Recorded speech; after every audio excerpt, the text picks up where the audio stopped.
Kabarin, kabar, terkabar. Pemerintah Cina berupaya menenangkan kekhawatiran publik Indonesia terkait beban utang dan pembengkakan biaya proyek kereta cepat Jakarta-Bandung atau WUSH.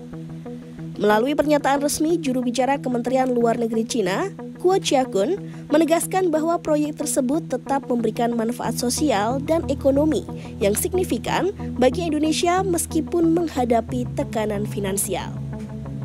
Proyek WUSH telah menciptakan banyak lapangan kerja dan mendorong pertumbuhan ekonomi lokal di sepanjang jalur kereta. 评价高铁项目时，除了看财务数据、经济指标，还要看公共效应、综合收益。中方愿同印尼一道，继续做好雅万高铁高质量运营，进一步发挥项目对印尼经济社会发展和地区互联互通的带动作用。 ada pos-posnya gitu. Jadi tidak sembarangan bangun tambak ribuan hektar gitu. Nanti duitnya dari mana lagi? Nanti Pak Purbaya nggak mau lagi makan sama apa bayar di APBN sama dengan WUSH yang kemarin kan. Jadi harus apalah ya, harus wise gitu. Menyampaikan sesuatu, menghitung sesuatu. Saya bantu coba memberi masukan-masukan seperti ini. Balik ke WUSH ya, WUSH itu harusnya tidak cuma dihitung B2B karena tidak murni bisnis di situ. Itu sama dengan sarana yang disiapkan pemerintah untuk masyarakat. Sama dengan 6.000 km jalan nasional non-tol itu. Itu duitnya 2.778 triliun zaman Pak Jokowi itu kan nggak ada baliknya gitu kan. Itu memang uang untuk sarana. Nah kalau WUSH mestinya ya untuk operasional nggak perlu lagi ngambil dari APBN karena mereka berpenghasilan sekarang saja ya.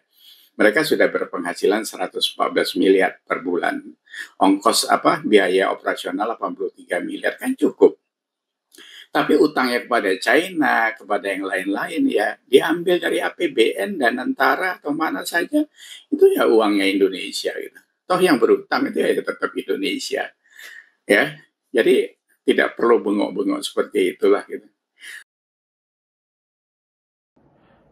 Tudingan Ihsanuddin Nursi bahwa ada sesuatu yang tidak pas terkait dengan proyek kereta cepat WUSH yang menimbulkan kerugian terhadap Indonesia dan akibatnya Indonesia itu kemudian menjadi negara yang dalam bayang-bayang kedaulatannya terusik oleh pemerintahan Cina itu tidak main-main. Bahkan ia katakan bahwa Indonesia sedang menggadaikan negaranya sendiri kepada pemerintah asing. Apakah catatan Nursi ini merupakan catatan yang bisa menguak tabir di balik kisruhnya kereta cepat WUSH? Ataukah catatan dari seorang Nursi ini harus kita bantah dengan kontra narasi lain bahwa tidak benar rasanya 2 atau 3 atau 4 orang yang dituding oleh Nursi ini sebagai penggadai negara itu berarti mereka harus disebut sebagai orang yang membuat kedaulatan bangsa kita dijual kepada pihak asing. Rasanya patriotisme mereka tidak perlu diragukan. Jadi persoalan ini sebetulnya persoalan yang tidak perlu kita giring ke persoalan politik, bahkan relasi atau hubungan antar kedua negara, tetapi ini adalah persoalan yang terkait langsung dengan bisnis yang tidak dikerjakan secara baik, sehingga kemudian kita bisa katakan analisis kita bisa jadi merupakan analisis yang kemudian menjadi tidak berbasis pada apa yang sebetulnya menjadi masalah utama. Dan kita bisa katakan Ihsanuddin Nursi punya analisis tidak tepat bahwa ada penggadaian negara atau ada persoalan kedaulatan yang digadaikan kepada pihak asing. Teman-teman, sekali lagi terima kasih dari kami YouTuber NKRI untuk kewarasan sosial kita. Kita pastikan Indonesia mampu menjadi negara demokrasi yang terbesar, tetapi juga sekaligus kita membangun keadaban dalam berelasi, dan di situ kita hendak katakan bahwa perang kita, kalau kita mau gunakan istilah perang, itu adalah terhadap penggunaan politik penuh fitnah dan politik penuh kebencian. Kita nonton pernyataan Ihsanuddin Nursi yang menurut saya penting, tetapi sekaligus kata-katanya tidak seutuhnya tepat kalau itu terkait dengan penggadaian kedaulatan negara. Sumarno, muncullah nama, ini udah busuk saya terimanya, oke. Kita minta penjelasan kepada Luhut, apa pengertian busuknya, gitu loh. Nggak, kalau ini kita tanya juga sama Budi Karya Sumadi, kenapa dia jalankan, gitu loh. Bung Ihsan, kalau kita ini ada sama katakan timnya, seperti itu, kenapa lo tanda tangani pembengkakan, gitu loh. Artinya ini menjual negara kepada asing dan segelintir kelompok orang. Nah, kalau Anda bilang itu menjual, saya bilang sama Anda, tesis tentang investasi asing dan pinjaman luar negeri pada hakikatnya adalah menggadaikan kedaulatan negara. Ayo pindah makan. Gue punya bukti seperangkat tentang pinjaman-pinjaman luar negeri. Bagaimana menggadaikan? Menggadaikan negara kepada asing dan sekelompok orang dalam negeri. Iya. Dan sekelompok orang dalam negeri tidak hanya WUSH. Apa saja? Apa saja? Enggak, apa saja yang Anda temukan? Tidak hanya WUSH. Saya temukan terakhir 2. Oke, sebutkan. ISEL. Apa itu? Indonesian Sustainability at Least Cost Electrification 1 and 2. Itu power. Anda membeli kebijakan, Anda membeli utang, Anda membiayai dengan utang PLTS, padahal PLTS itu teknologinya dari luar. Ayo. Surya. Ayo. Oke. PLTS Surya ya? Surya? Iya. Iya. Fotovoltaik itu? Fotovoltaik. Ayo. Oke. Itu terjadi. Ayo, sudah terjadi. Anda beli kebijakan untuk PLTS. Anda kemudian melakukan yang namanya pinjaman untuk membiayai PLTS. Anda kemudian mengebangun teknologi dengan beli lagi keluar. Ayo. Gimana? Oke, baik. Tapi ini versi Anda ya. Silakan. Nah, versi itu ada perjanjiannya, lihat aja buka. Oke, baik. WUSH, kita mulai di WUSH dulu tadi sebutkan bahwa menggadaikan negara kepada asing, Cina dalam hal ini, dan juga sekelompok orang dalam negeri. Silakan. Bung Peter mungkin mau jawab? Untuk yang terakhir saya tunda dulu ya. Tapi yang WUSH dulu ya. Kebalik dulu. Udah jauh masalahnya, panjang kan. Saya mau ke Bang Ubed tadi. Pertama jangan Bang Ubed juga kesini. Iya. Ini serius. Ya teman-teman, silakan nonton videonya secara lengkap. Tapi poin saya adalah terkait dengan diskusi kita bertolak dari pernyataan Ihsanuddin Nursi bahwa persoalan WUSH ini bisa dikategorikan menggadaikan kedaulatan negara. Saya ingin katakan tidak benar itu. Mengapa?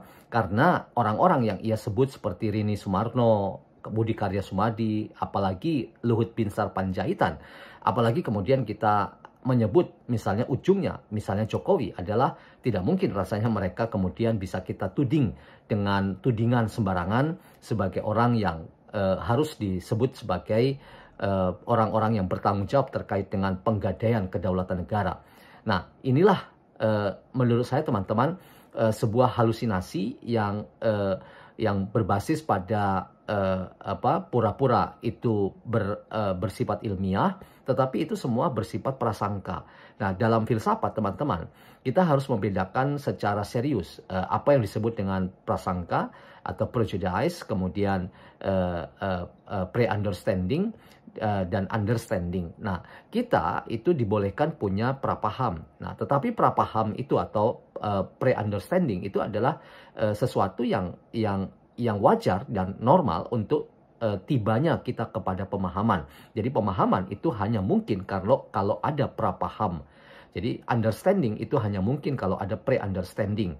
Nah, kalau tidak terjadi maka kita jatuh dalam prasangka. Nah, problemnya adalah ketika kita kemudian menyebut analisis halu dari seorang Ihsanuddin Nursi tentang siapa-siapa bertanggung jawab dan bahkan terindikasi menjual kedaulatan negara atau menggadaikan kedaulatan negara itu tidak berbasis pada apa yang sebetulnya terjadi dalam persoalan ini. Nah, saya lebih tepat mengatakan bahwa problem ini adalah problem terkait dengan ketidakpatutan kita atau ketidakpatuhan kita pada perilaku bisnis atau persoalan terkait dengan bisnis sebagai bisnis itu sendiri.